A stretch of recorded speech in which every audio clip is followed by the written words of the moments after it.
Jesus Cristo segundo João.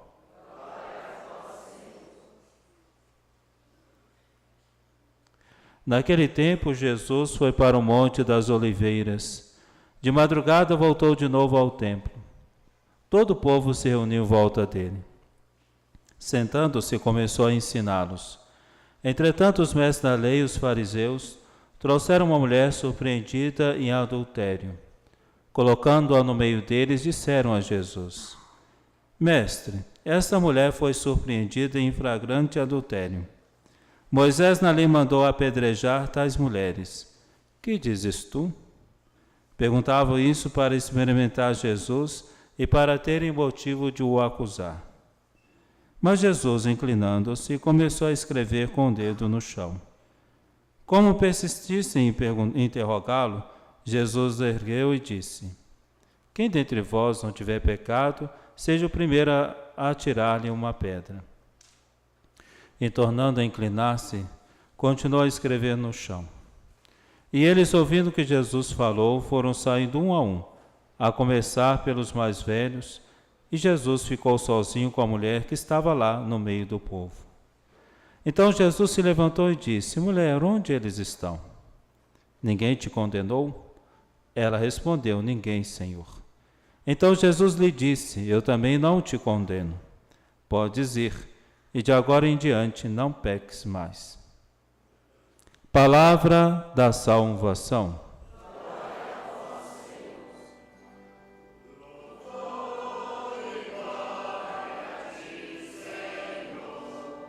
Cristo, palavra de Deus. Cristo, palavra de Deus.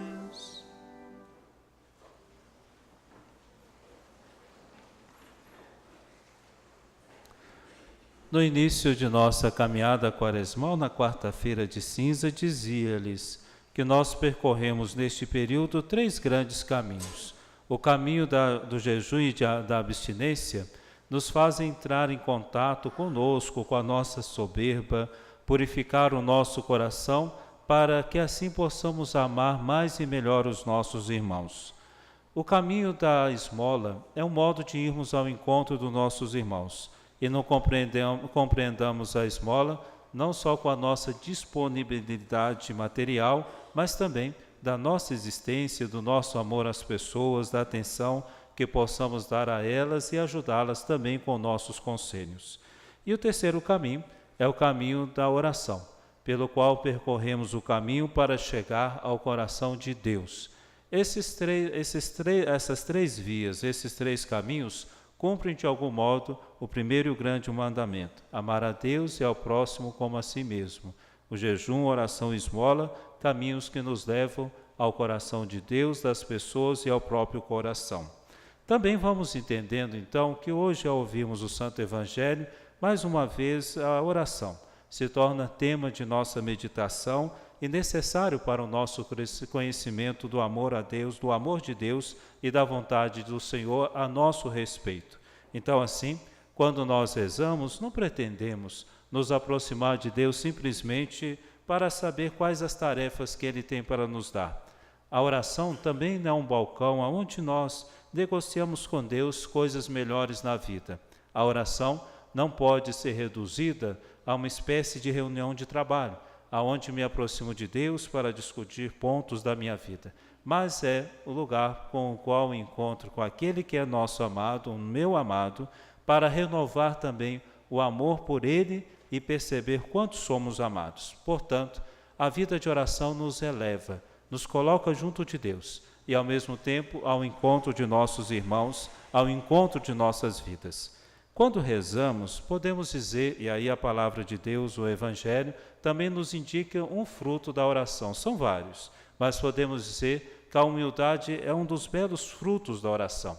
Quando rezamos, nós encontramos pelo recolhimento, quando a gente se recolhe, se coloca em oração e ficamos junto do Senhor, vem a graça do recolhimento. Recolher-se é um modo, então, de nós cultivarmos um modo de relacionar com Deus e também de enxergar a realidade.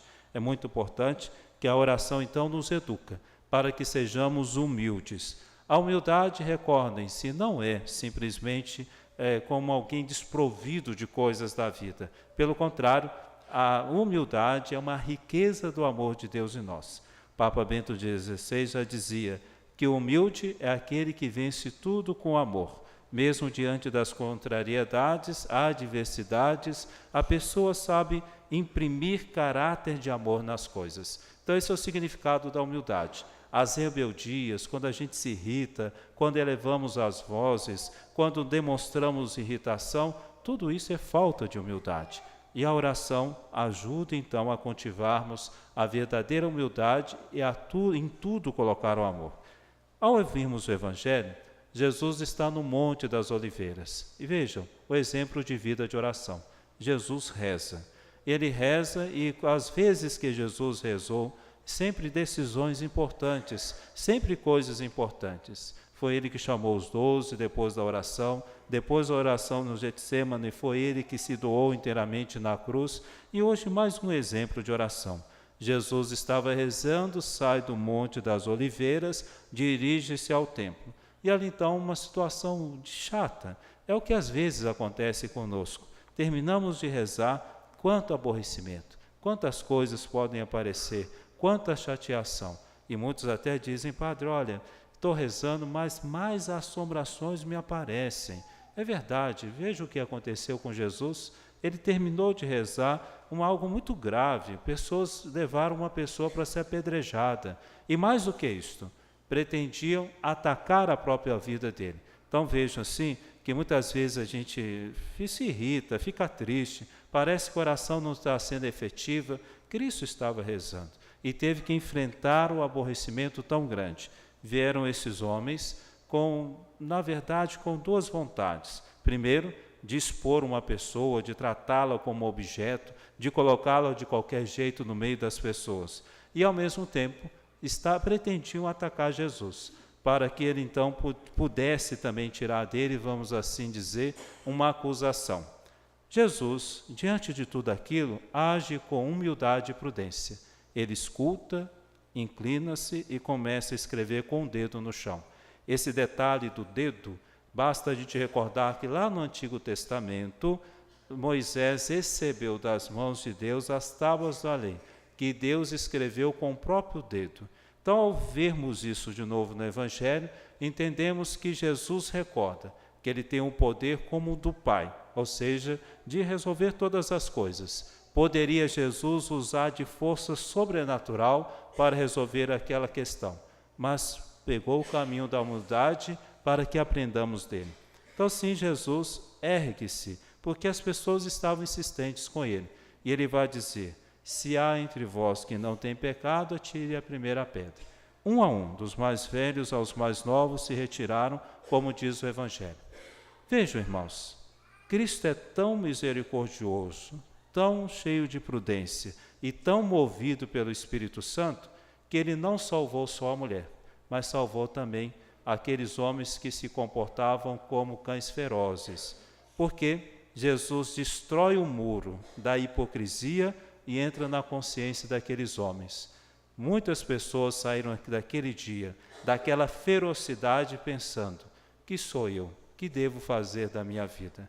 É isso que Jesus nos ensina, a termos um coração capaz de encontrar saídas até para os inimigos. É isso que Jesus nos mostra. A sua misericórdia não foi só com a mulher pecadora, mas também a favor dos seus próprios inimigos.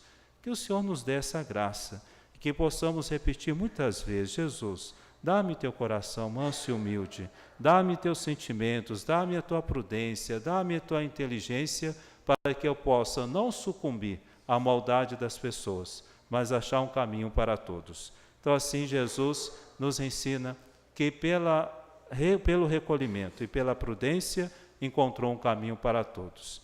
Jesus vai se levantar uma segunda vez, mas desta vez dirigindo-se à mulher. Dirá a ela, ninguém te condenou, ninguém, Senhor, nem eu te condeno. De agora em diante, vá em paz e não peques mais. Pensemos que muitas vezes a gente está sozinho. Mentira. Deus não nos deixa sozinhos. Se estamos acabrunhados, tristes, parece que o mundo falta para nós espaço, o Senhor está lá. E quando nós estivermos caídos no chão, o Senhor se levanta mais uma vez ao nosso lado para dizer: vá, segue em paz. Confiemos nas palavras de Cristo. Ele nos dá uma vida nova. Tomemos esta vida nova, sigamos em paz, com coragem. E que o tempo da Quaresma, queridos irmãos e irmãs, nos sirva para nós retomarmos o nosso caminho. O Senhor cuida de nós, não nos abandona. Olhemos para Nossa Senhora e recordemos o que São Lucas disse dela. Maria guardava tudo em seu coração, exemplo de vida de oração, de recolhimento, de contemplação do menino Deus, de Jesus na cruz. Maria nos ensina, um coração recolhido é capaz de compreender tudo o que o Senhor pede de cada um de nós. Sejamos humildes como Nossa Senhora, Mãe de todos nós, e que nos ensina que basta colocarmos o coração em Deus e tudo se resolverá.